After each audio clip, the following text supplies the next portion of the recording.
तो चलिए आज एक बहुत ही जानी पहचानी कहानी को देखते हैं, लेकिन एक बिल्कुल नए नजरिए से। ये सिर्फ एक प्यासे कौवे की कहानी नहीं है, नहीं, ये असल में मुश्किल समय में चतुराई और साधन संपन्नता की एक जबरदस्त मिसाल है। चलिए इस कहानी के पीछे छिपे सबक को समझते हैं। अब सवाल ये उठता है कि भाई बचपन की ये सीधी सादी कहानी हमें जिंदगी की बड़ी बड़ी मुश्किलों से निपटने के बारे में इतना गहरा सबक कैसे सिखा सकती है ना सोचने वाली बात।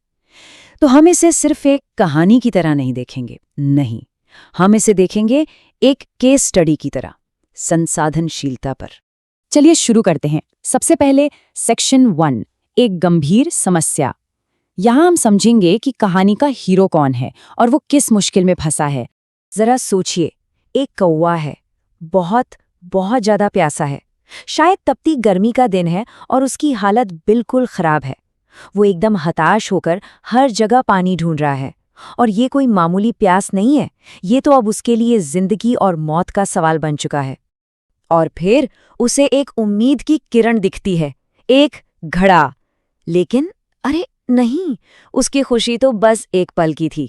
पानी तो है घड़े में, पर इतना नीचे कि उसकी चोंच वहां तक पहुंच ही नहीं पा रही।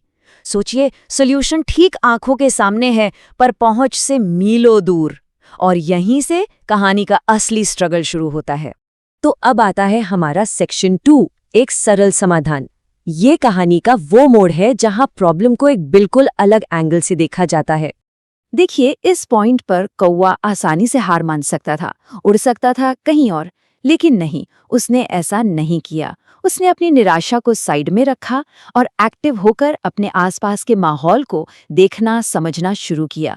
ये एक बहुत बड़ा शिफ्ट है, सिर्फ जरूरत में होने से हटकर एक्टिव ऑब्जर्वेशन और क्रिटिकल थिंकिंग की तरफ। और तभी बूम, उसे एक जबरदस्त आइडिया आता है। और मजे की बात क्या है पता है? कौवे ने कोई जादुई चीज नहीं ढूंढी, उसने बस अपने आसपास देखा और उसे दिखे मामूली से कंकड़, और बस वो समझ गया कि यही वो चीज है जो उसकी मुश्किल प्रॉब्लम को सॉल्व करेगी। चलिए अब बढ़ते हैं सेक्शन 3 की तरफ, एक्शन और रिजल्ट। क्योंकि देखिए, सिर्फ एक अच्छा आइडिया होना ही काफी नहीं होता है ना। अब देखते हैं कि कौवे ने अपने प्लान पर काम कैसे किया। कौवे का जो तरीका था वो बड़ा सिस्टमैटिक था। उसने एक एक करके कंकड़ उठाए और उन्हें घड़े में डालना शुरू कर दिया। ये कोई फटाफट वाला सॉल्यूशन नहीं था, बिल्कुल नहीं। इसमें सब्र चाहिए था और लगातार मेहनत।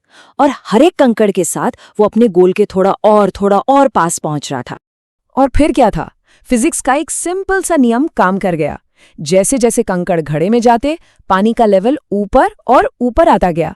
ये हमें क्या सिखाता है? यही कि छोटे छोटे लेकिन लगातार किए गए एफर्ट्स कैसे एक बड़ा रिजल्ट दे सकते हैं। और अब आते हैं हमारे आखिरी सेक्शन पर, सेक्शन 4, कहानी की सीख। मतलब इस पूरी कहानी का निचोड़ क्या है, इससे हमें क्या यूनिवर्सल लेसन सीखने को मिलता है।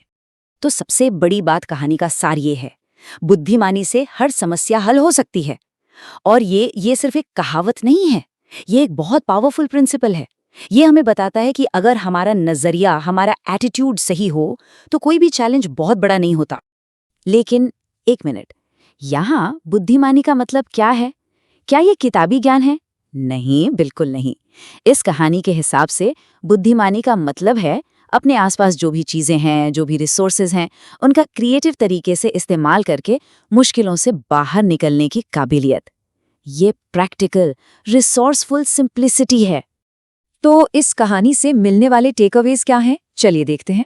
पहला, कि मुश्किलों के सॉल्यूशन अक्सर हमारे आसपास ही होते हैं, बस उन्हें देखने वाली नजर चाहिए।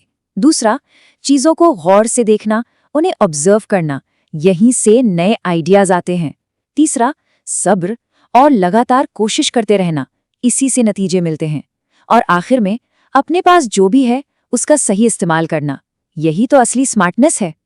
और अब एक सवाल जो हम सबको सोचना चाहिए, हमारी अपनी जिंदगी में जो भी सबसे बड़ा चैलेंज है, उस चैलेंज के लिए वो छोटा सा सिंपल सा कंकड़ क्या हो सकता है?